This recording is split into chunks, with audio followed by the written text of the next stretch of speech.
Harry Potter की अभी तक की कहानी में हमने सुना कि मैल्फॉय ने हैरी को फंसाने के लिए उसे रात में लड़ने के लिए बुलाया और हैरी के साथ रॉन, हरमाइनी और नेविल भी चले गए और दौड़ते भागते वो लोग पहुंच गए उस कमरे में जहां पर 3 मुंह वाला कुत्ता बैठा था जो किसी चीज की रखवाली कर रहा था। खैर, वो लोग लौट के गरुड़ द्वार के अपने हॉल में वापस आ गए और उन्हें फिल्च पकड़ नहीं पाया। अब आगे की कहानी सुनते हैं। अध्याय 10, हैलोवीन। मेलफॉय को अपनी आंखों पर यकीन नहीं हुआ जब उसने देखा कि हैरी और रॉन अगले दिन भी हॉगवर्ट्स में ही थे। वे थके हुए परंतु पूरी तरह से खुश दिख रहे थे। वास्तव में अगली सुबह तक हैरी और रॉन सोच रहे थे कि 3 सिर वाले कुत्ते से मुलाकात एक बहुत अच्छा रोमांचक अभियान था और वे इसी तरह का एकाध और रोमांचक काम करने के लिए उत्सुक थे।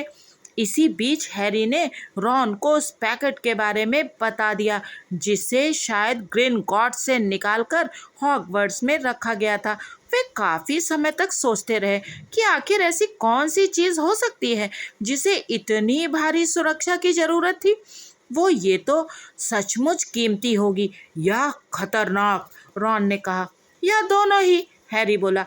परंतु वे विश्वास के साथ सिर्फ इतना ही कह सकते थे कि वो रहस्यमय वस्तु लगभग 2 इंच लंबी थी और जब तक उन्हें कोई और सुराग ना मिल जाए तब तक वे इससे ज़्यादा अंदाजा लगाने की स्थिति में नहीं थे। ना तो नेविल ने और ना ही हरमाइनी ने इस बात में जरा भी रुचि दिखाई कि कुत्ते और चोर दरवाजे के नीचे क्या छुपा हो सकता था।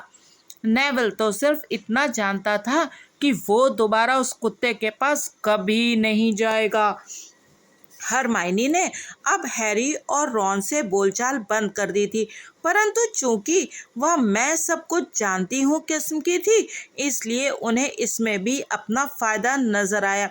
वे अब सिर्फ इतना चाहते थे कि मेलफॉय से किसी तरह बदला ले सकें और उन्हें तब बहुत खुशी हुई जब 1 सप्ताह बाद ही एक ऐसी चीज डाक से आ गई।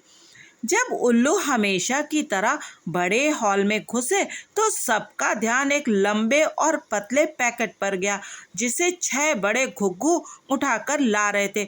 हर एक की तरह हैरी की रुचि भी ये देखने में थी कि इस बड़े से पैकेट में था क्या। उसे बहुत आश्चर्य हुआ जब घुघू नीचे आए और उन्होंने पैकेट को उसी के सामने पटक दिया। पैकेट के गिरने से उसका नाश्ता फर्श पर गिर गया। घुघू अभी उड़कर रास्ते से हटे भी नहीं थे, तभी एक और उल्लू वहां आया और उसने पैकेट के ऊपर एक चिट्ठी टपका दी। ये अच्छा रहा कि हैरी ने चिट्ठी को पहले खोला क्योंकि उसमें लिखा था, पैकेट को टेबल पर मत खोलना, इसमें तुम्हारी नई निम्बस 2000 है। परंतु मैं नहीं चाहती कि ये बात सबको पता चल जाए कि तुम्हें जादुई झाड़ू मिल गई है, वरना उन सब की इच्छा होने लगेगी। ऑलिवर वुड तुम्हें आज रात को 7 बजे क्विडिच पिच पर मिलेगा जहां तुम पहली बार इस खेल को सीखोगे। Professor M मैगगॉनेगल। हैरी ने जब ये चिट्ठी रॉन को पढ़ने को दी तो उसकी खुशी छुपाए नहीं छुप रही थी। निम्बस 2000, रॉन ने ईर्ष्या से कहा। मैंने तो आज तक उसे छुआ भी नहीं है। वे हॉल से जल्दी चले आए क्योंकि वे अपनी क्लास के पहले अकेले में जादुई झाड़ू खोलकर देखना चाहते थे। अभी वे प्रवेश हॉल से आधी दूरी पर ही पहुंच पाए थे कि तभी उन्होंने देखा कि ऊपर जाने वाली सीढ़ियों पर क्रैब और ग्वाइल रास्ता रोककर खड़े थे। मेलफॉय ने हैरी से पैकेट छीन लिया और उसे उंगलियों से टटोला। ये तो जादुई झाड़ू है, उसने कहा और उसे हैरी की तरफ फेंकते हुए ऐसा चेहरा बनाया जिस पर ईर्ष्या और नफरत के मिले जुले भाव थे। इस बार तुमने हद पार कर दी है पॉटर। फर्स्ट ईयर के विद्यार्थियों को जादुई झाड़ू रखना मना है। रॉन अपने आप को रोक नहीं पाया। ये कोई पुरानी जादुई झाड़ू नहीं है, उसने कहा। ये तो निम्बस 2000 है। तुमने क्या कहा था कि तुम्हारे घर पर कौन सी जादुई झाड़ू है? कॉमेट 260। रॉन ने हैरी की तरफ दांत निकालते हुए कहा। कॉमेट में तड़क भड़क तो होती है, परंतु वो निम्बस जितनी अच्छी नहीं होती। इस बारे में तुम क्या जानो वीजली? तुम तो इसका आधा हैंडल भी नहीं खरीद सकते। मैलफॉय ने पलटकर जवाब दिया। मुझे लगता है कि तुम्हें और तुम्हारे भाइयों को तो पाई पाई जोड़कर इसकी एक एक डंडी खरीदनी पड़ेगी। इससे पहले कि रॉन जवाब दे पाए, प्रोफेसर फ्लिटविक मैलफॉय की कोहनी के पास खड़े थे। झगड़ तो नहीं रहे बच्चों? उन्होंने पूछा। पॉटर को किसी ने जादुई झाड़ू भेजी है प्रोफेसर, मैलफॉय ने जल्दी से कहा। हाँ हाँ सही है, प्रोफेसर फ्लिटविक ने हैरी की तरफ मुस्कुरा कर देखते हुए कहा। प्रोफेसर मैकगोनागल ने मुझे विशेष परिस्थितियों के बारे में बताया था पॉटर। और ये कौन सा मॉडल है? निम्बस 2000 सर, हैरी ने कहा। मैलफॉय के चेहरे पर दहशत के भाव देखकर हैरी से अपनी हंसी रोकी नहीं जा रही थी। और सच कहा जाए तो मुझे मैलफॉय को धन्यवाद देना चाहिए, क्योंकि उसी की वजह से मुझे ये मिली है, उसने आगे कहा। हैरी और रॉन ऊपर की मंजिल की तरफ चल पड़े। मैलफॉय के गुस्से और उलझन को देखकर वे अपनी हंसी दबाने की कोशिश कर रहे थे। जब वे संगमरमर की सीढ़ियों के ऊपर पहुंचे तो हैरी ने हंसते हुए कहा, और क्या ये सच ही तो है? अगर उसने नेविल का भूल न जाना नहीं चुराया होता तो मैं टीम में नहीं होता। तो तुम्हें लगता है ये नियम तोड़ने का इनाम है? उनके ठीक पीछे से गुस्से भरी आवाज आई। हरमाइनी सीढ़ियों पर पैर पटकते हुए ऊपर आ रही थी और हैरी के हाथ में रखे पैकेट को चिढ़ कर देख रही थी।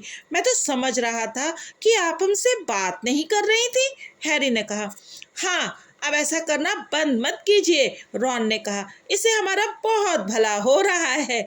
हरमाइनी हवा में अपनी नाक तानकर पैर पटकती हुई चली गई। उस दिन हैरी का मन क्लास में नहीं लग रहा था। उसका मन तो अपने कमरे में ही भटक रहा था, जहां उसकी नई जादुई झाड़ू बिस्तर के नीचे पड़ी हुई थी, या फिर उसका मन क्विडिच की पिच की तरफ भटक रहा था, जहां वह उस रात क्विडिच सीखने जाने वाला था। उसने शाम को फटाफट अपना डिनर खाया और उसे ये भी पता नहीं था कि वो क्या खा रहा था। फिर वो रॉन के साथ तेजी से दौड़कर ऊपर की मंजिल पर गया, ताकि आखिरकार वो अपनी निम्बस 2000 खोलकर देख सके।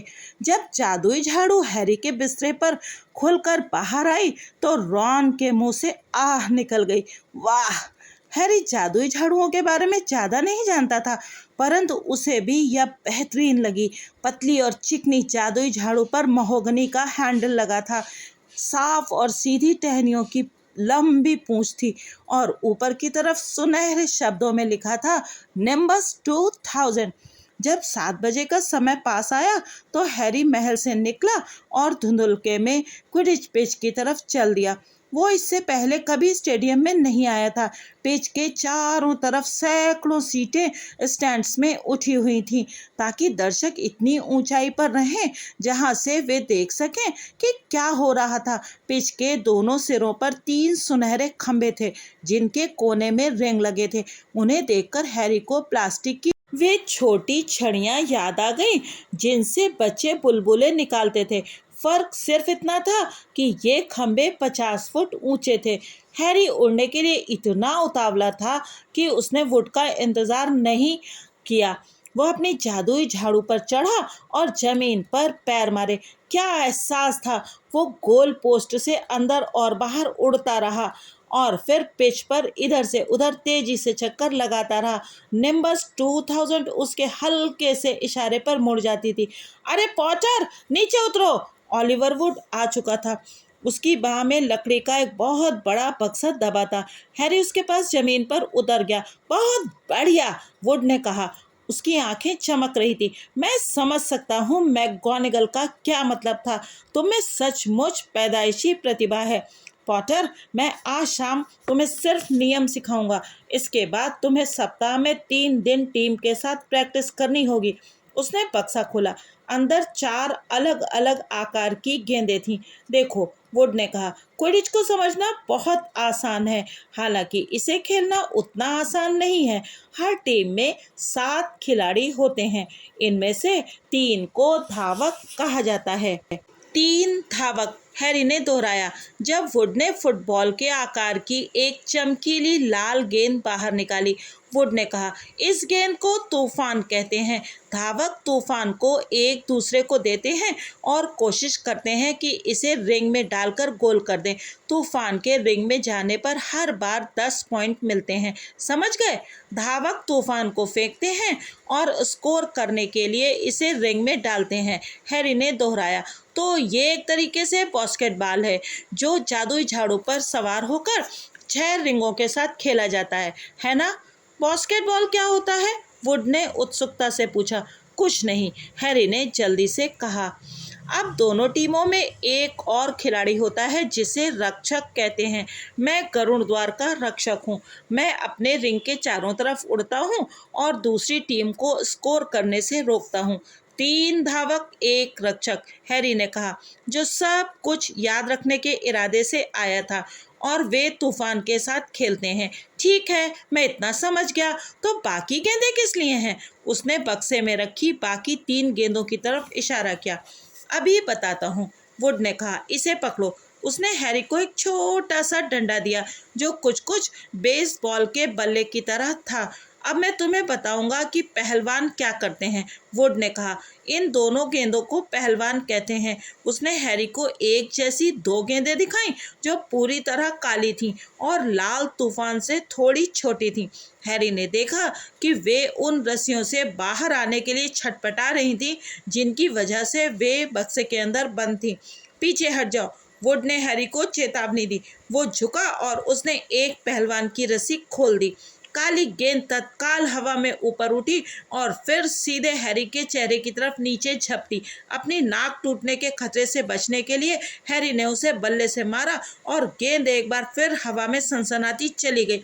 वह उनके सिर के ऊपर चारों तरफ चक्री की तरह कुछ देर घूमी और फिर वुड की तरफ झपटी, जो बचता हुआ उसके ऊपर कूदा और उसे जमीन पर गिराकर पकड़ लिया। देखा? वुड हाँफ रहा था। जूझ रहे पहलवान को उसने वापस बक्से में बंद किया और सुरक्षित तरीके से बांध दिया। पहलवान चारों तरफ रॉकेट की तरह घूमते हैं और खिलाड़ियों को उनकी झाड़ू से गिराने की कोशिश करते हैं। इसीलिए हर टीम में 2 मारक होते हैं। वीजली बंधु हमारे मारक हैं। ये उनका काम है कि वे पहलवानों से टीम को बचाएं और उन पर प्रहार करके उन्हें दूसरी टीम की तरफ भेजें। तो मुझे लगता है तुम सब समझ गए होगे। 3 धावक तूफान से स्कोर करने की कोशिश करते हैं, 1 रक्षक गोल की रक्षा करता है, 2 मारक पहलवानों को अपनी टीम से दूर रखते हैं, हैरी ने दोहराया। बहुत अच्छे, वुड ने कहा। वैसे क्या पहलवानों ने कभी किसी को जान से मारा है? हैरी ने पूछा, और वो कोशिश कर रहा था कि वुड को इस सवाल में उसके डर की छाया दिखाई ना दे। हॉगवर्ट्स में तो ऐसा कभी नहीं हुआ। यहाँ पर 2-1 के जबड़े टूटे हैं, पर इससे ज़्यादा बुरा कुछ नहीं हुआ।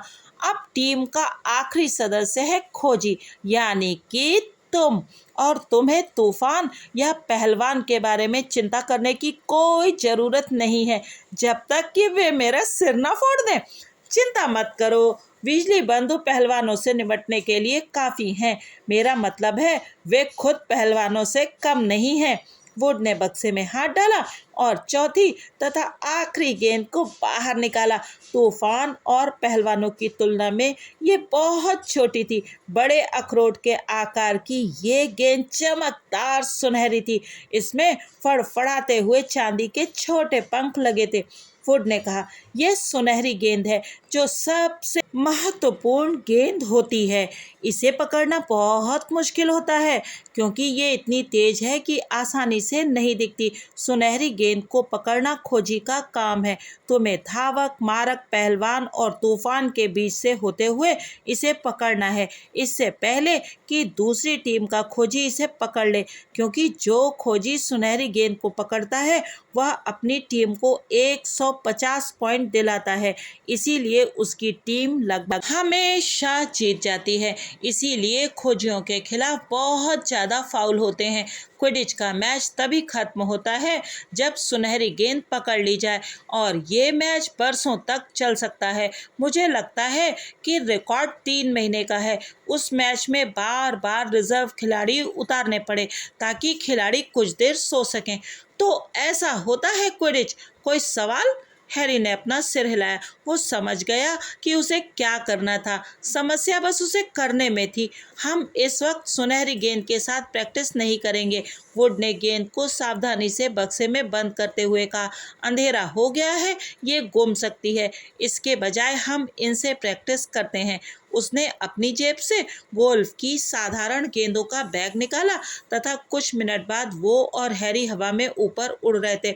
वो जितना तेजी से गोल्फ बॉल फेंक सकता था, हर दिशा में फेंक रहा था ताकि हैरी उसे पकड़ सके। हैरी ने हर गेंद पकड़ ली और वुड बहुत खुश था। आधे घंटे बाद सचमुच रात हो गई और उन्हें अपना खेल बंद करना पड़ा। जब वे वापस महल की तरफ लौट रहे थे तो वुड ने खुशी से चहकते हुए कहा, इस साल क्विडिच कप पर हमारा नाम लिखा होगा। मुझे हैरानी नहीं होगी अगर तुम चार्ली वीजली से भी अच्छे खिलाड़ी निकलो, और ये कोई छोटी बात नहीं है, क्योंकि अगर चार्ली ड्रैगनों के पीछे नहीं गया होता तो वो इंग्लैंड के लिए खेल सकता था।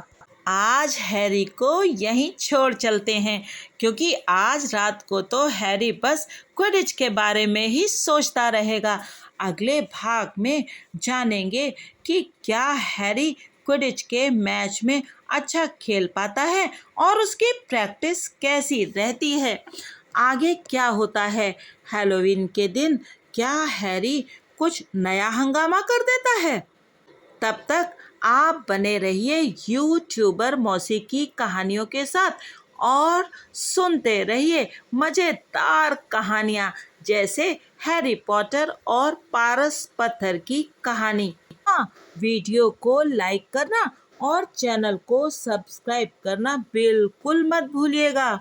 तो कल मिलते हैं और देखते हैं कि हैरी अपनी नई निम्बस 2000 के साथ क्या कारनामा करके दिखाता है। Bye bye.